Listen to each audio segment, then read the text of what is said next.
네, 이번 영상에서는요, 신라 말에 사회가 분열하면서 후삼국이 성립되는 과정을 살펴보도록 하겠습니다. 통일 이후의 신라 사회는요, 성골이 사라지고 진골이 중심이 되는 정치 구조를 이루게 되었습니다. 그런데 다른 진골 귀족들과 왕실이 구별되어야 했기 때문에 왕실은 진골 귀족을 대신해서 자신들을 도와줄 정치적 파트너로서 육두품을 선택하게 되었고, 왕의 비서기관인 집사부를 중심으로 그리고 유교를 가르쳤던 국학을 중심으로 육두품 세력을 후원해 나갔습니다. 그런데 이 중대 이런 강력한 왕권을 확립한 중대 왕실이 자연재해를 만나면서 8세기 중반부터 진골 귀족 세력들의 강력한 도전에 직면하게 되었던 것이죠. 그러한 결과 진골 귀족들의 반란이 일어나게 되었고, 이 반란 와중에 해공왕이 피살되면서 이 신라 하대가 시작됩니다. 그런데 이 신라 하대는요, 사회가 굉장히 혼란스러웠기 때문에 이와 같은 약사불이 많이 나타나게 되었습니다. 왼쪽이 석굴암의 석가모니 불이라고 한다면 오른쪽은 신라 하대에 많이 만들어진 약사불입니다. 이 둘의 차이점은 약사불은 손 위에 약함을 갖고 있어서 약그릇을 갖고 있어서 사회 혼란으로 고통을 겪고 있었던 백성들한테 일정한 위로를 제공했던 것입니다. 자, 이렇게 혼란스러웠던 신라 하대가 어떤 시기였는지 들어가 보도록 하겠습니다. 저번 시간에 살펴본 것처럼 신라 중대는 강력한 왕권이 확립된 시기, 신라 하대는 왕권이 크게 약화되면서 신라 사회가 분열되어 나갔던 시기가 되겠습니다. 자, 그래서 신라 하대 특징을 딱 한 가지 꼽아보라고 한다면 바로 왕권의 약화입니다. 자, 연이은 자연재해로 국가 재정이 굉장히 어려워졌고요. 뿐만이 아니라 다른 진골 귀족들한테 권력을 주지 않기 위해서 중대 왕실은요, 무열왕계, 직계 왕족들은 다른 진골 귀족들이 아니라 무열왕계를 중심으로 고위 관직을 독점했습니다. 그러다 보니까 무열왕계 진골과 무열왕계가 아닌 진골 귀족 간의 대립이 굉장히 많이 나타났다라고 하는 거죠. 그래서 이들 간의 대립 끝에 해공왕이 진골 귀족들의 반란 와중에 피살당하면서 무열왕계의 왕위 세습이 단절되게 됩니다. 자, 이때부터 왕을 한 번 죽이는 것이 어렵지, 두 번 죽이는 것은 어렵지가 않겠죠. 서로 왕을 하겠다고 왕위 쟁탈전이 치열하게 전개가 되었고요. 이때 해공왕이 피살되고 이 혼란을 선덕왕이라고 하는 왕이 수습하면서 왕위에 오르게 됩니다. 이 사람의 이름은 김양상이었고요.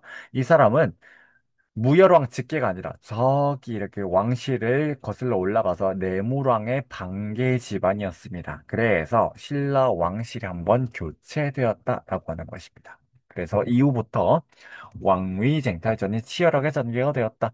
자, 이렇게 혼란스러운 와중에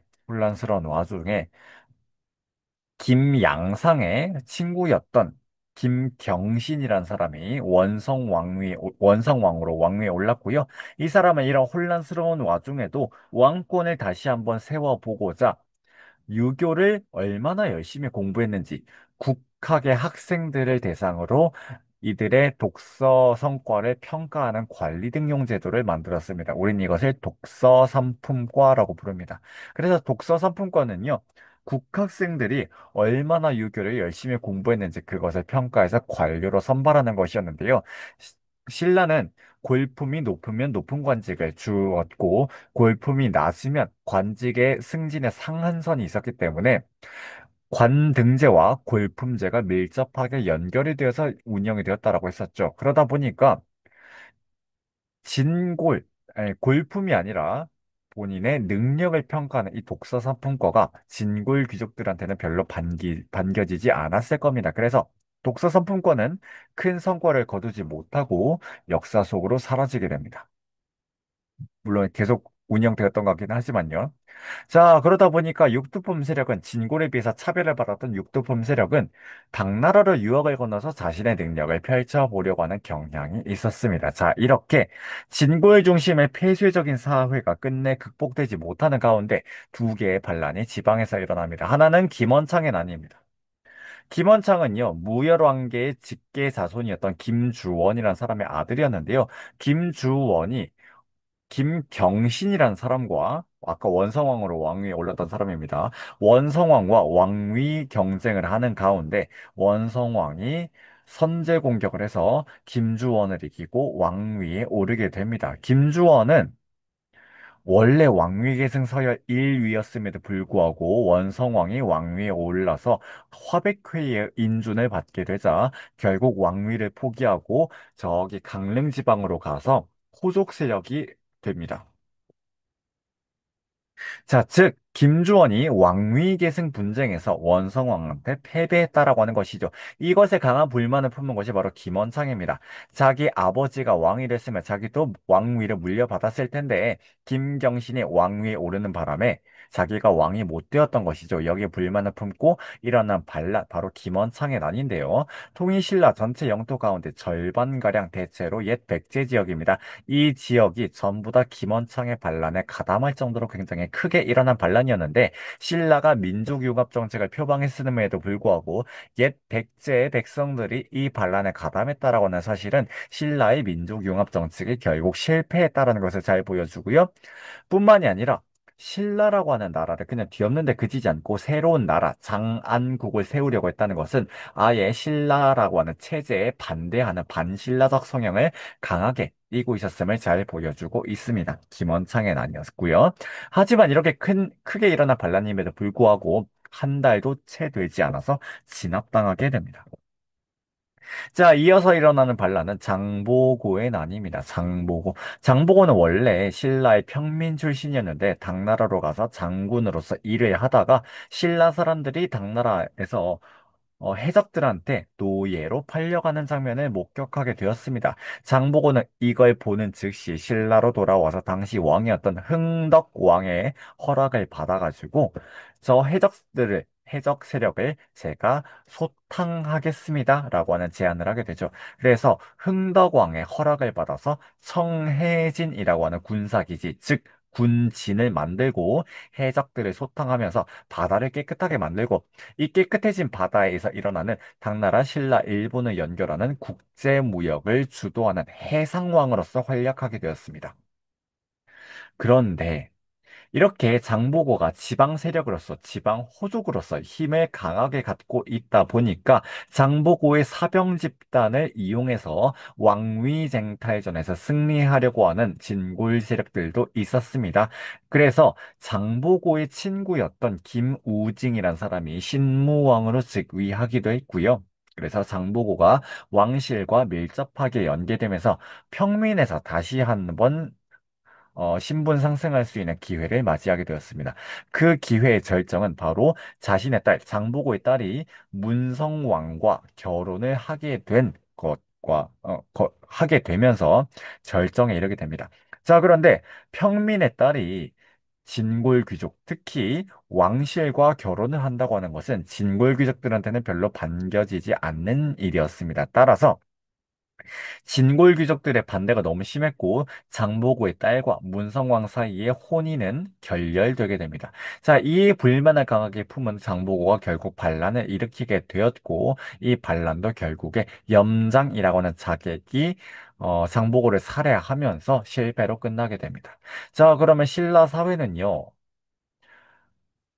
폐쇄적인 골품제 사회를 한번 바꿔보려고 하는 일련의 움직임들이 모두 실패로 끝나게 되었습니다. 그러한 와중에 자연재해 점점 심해졌고요. 백성들 굶어 죽었고 들판에 시체가 질비했고 전염병 돌았고요. 이러한 와중에도 귀족 세력과 사원에서는 농민들을 심하게 수탈하고 삥을 뜯었습니다. 그러다 보니까 백성들이 살기가 너무 힘들었겠죠. 백성들은 살기가 너무 힘든데 여기 사료에서 보다시피 귀족 세력들은 너무 잘 먹고 잘 살고 있습니다. 농민들이 이것을 보고 너무 분노스러웠겠죠. 하지만 내가 이렇게 해봐야 뭐 사회가 바뀌겠어? 이래서 떠돌이 생활을 하는 사람들도 있었고요. 혹은 이 삥을 뜯긴 나머지 노비로 전락하는 사람들도 있었고, 도적이나 아예 반란을 일으키는 사람들도 있었습니다. 자, 이렇게 사회가 굉장히 혼란스럽고 농민들의 사회 이탈이 심해지는 가운데, 농민들이 세금을 내지 않으니까 국가에 돈이 없었어요. 그래서 국가에 세금을 좀 내라고 진성 여왕 때 관리를 보내서 지방 곳곳에 조세를 독촉했는데, 백성들은 안 그래도 살기 힘든데 나라에 세금까지 내라고 하니까 너무 분노스러웠겠죠. 그래서 이제 전국 각지에서 농민 반란, 농민 봉기가 일어나게 됩니다. 그 사건 가운데 가장 먼저 일어나는 것은 지금 경상도 상주 지역에 해당하는 사벌주에서 원종과 애노라고 하는 사람이 반란을 일으키게 되고요.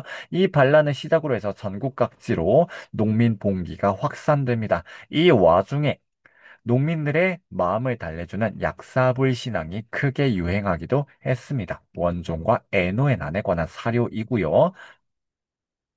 진성여왕 때 조세를 독촉한 것을 계기로 해서 크게 일어나게 되었습니다.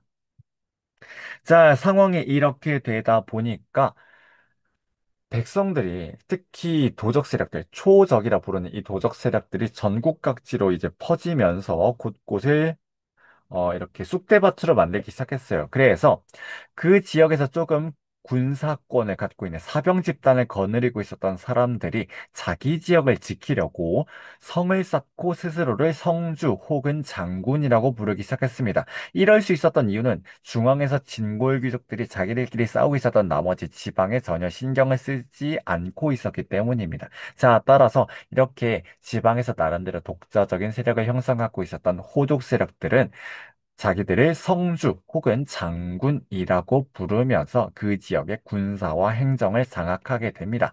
이들은 대체로 촌주 출신이거나 혹은 김주원의 사례처럼 중앙의 왕위쟁탈전에서 패배해서 중앙에서 내려온 귀족들이었거나 장보고와 같은 해상 군진 세력이었거나 혹은 초적 세력이기도 했습니다. 국내의 그 두목이었던 양길이라고 하는 사람도 초적 출신입니다. 자, 이렇게 지방에서 호족 세력이 득세하는 가운데 진골 귀족들에 비해서 차별을 받고 있었던 육두품 귀족들은요, 골품제로 인해서 자기들이 고위 관직에 승진할 수 없고 제한을 많이 받고 있으니까 당나라로 건너가서 유학생 생활을 하기도 했고요. 당나라에서 만일 활약을 하기도 했습니다. 또는 왕의 정치적 조언자로서 성장하기도 했습니다. 애초에 중대 왕실이 육두품을 후원한 이유도 왕실의 정치적 조언자로서 키우기 위함이었는데요. 그래서 폐쇄적인 골품제 사회를 비판하면서 나름대로 유교를 공부했기 때문에 유교 사상에 입각해서 국왕이 중심이 되는 나라를 다시 한번 건설해보자. 이런 유교 사상에 입각한 개혁을 주장했습니다. 그 대표적인 사람이 당나라로 당나라로 유학생 생활을 갔다가 여기서 빈공과라고 하는 유학생을 대상으로, 외국인을 대상으로 하는 과거 시험에서, 수석을 차지하고 신라로 돌아와서 신라 사회를 이렇게 바꿔야 합니다. 시무 10여조를 올렸던 최치원이란 사람입니다. 하지만 최치원의 이 시무십 여조라고 하는 개혁안은 끝내 수용되지 못했고요. 최치원은 여기 좌절을 느끼고 숨어버리고 맙니다. 하지만 일부 육두품 세력은요, 견훤이나 왕건과 같은 당시 지방 호족들과 힘을 합쳐서 신라 사회를 뒤엎고 새로운 사회를 건설해 보려고 나름대로 노력했습니다. 견훤과 결탁해서 후백제를 세운 최승우라는 사람이 있고요. 물론 후백제는 견훤이 세운 거지만 견훤의 책사였던 사람입니다. 그리고 왕건의 부하였던 최언위 역시 육두품 출신인데요. 그래서 신라 말에 세 명의 최씨가 있었다라는 겁니다. 최치원, 최승우, 최언위를 신라 삼최라고 부르기도 합니다. 자, 이렇게 새로운 정치 세력으로서 호족과 육두품이 등장하는 가운데 호족들은 자기들이 내가 살고 있는 이 고장의 성주 혹은 장군으로서 이렇게 군사권과 행정권을 어, 가질 수 있다라고 뭔가 설명해 줄 만한 이데올로기를 필요로 했어요. 그때 등장했던 것이 새로운 사상, 선종과 풍수지리설입니다. 새로운 사상으로서 선종은요, 원래 이제 신라 중대 때부터 이미 들어와 있었습니다. 그런데 신라 말부터 선종불교가 유행하기 시작했다는 거죠. 어디서? 지방사회에서 유행했던 겁니다. 중앙에는 불교 경전이 굉장히 많아요. 그래서 불경을 읽고 깨달음을 얻도록 하는 교종불교가 유행했었는데, 지방사회에서는 선종불교가 유행했다는 것이죠. 선종에서는 네가 글자를 몰라도 돼. 글자를 몰라도 너의 마음속에는 부처가 될 가능성이 있기 때문에 열심히 갈고 닦으면 참선과 수양을 하면 누구나 부처님이 될 수 있어. 비록 문자를 몰라서 불경을 읽지 못할지라도. 그래서 경전에 의지하지 않고 참선을 통해서도 깨달음을 얻을 수 있다고 주장해 주게 됩니다. 그러한 것이 바로 지방에 있는 백성들한테 굉장히 환영받았을 것이고 지방에 있는 백성들을 거느리고 있었던 호족들이 이 선종을 후원했을 겁니다. 특히 크게 성장했었던 선종 사원이 9곳이 있었는데요. 얘네가 대체로 지방에 유명한 산간 지방이 있었기 때문에 우린 이들을 구산선문이라 부릅니다. 선종 물교였고요. 지방 호족의 사상적 기반이 되었습니다. 자, 또 다른 사상적 기반으로서는요, 풍수지리설을 들 수가 있습니다. 선종 승려였었던 도선이 보급했던 건데요. 풍수지리라고 하는 것은 자연 형세의 자연 지형의 모형이 인간 생활에 길흉화복에 영향을 준다라고 하는 겁니다. 땅 기운이 좋고 땅의 모양이 좋으면 인간 생활이 잘 이루어질 것이고 좋지 않으면 인간 생활도 평화롭지 못할 것이다. 이렇게 주장을 해주는 거죠. 그래서 좋은 땅의 조건은 뒤에 산이 있고 앞에 강이 흘러서 농사를 짓기 좋은 배산 임수의 땅이라고 주장을 해주었습니다. 자, 그러면 호족들은 서로 자기가 살고 있는 땅이 이 명당, 풍수지리설에서 얘기하는 좋은 땅이라고 주장을 했겠죠. 그래서 신라 서울이었던 금성, 즉 경주가 명당이 아니라 내가 살고 있는 이 지방이 곧 명당이기 때문에 경주 중심의 지리인식을 벗어나서 지방의 중요성을 강조해 줬던 사상이 풍수지리설이고요. 마찬가지로 지방호족의 사상적 기반이 되었습니다.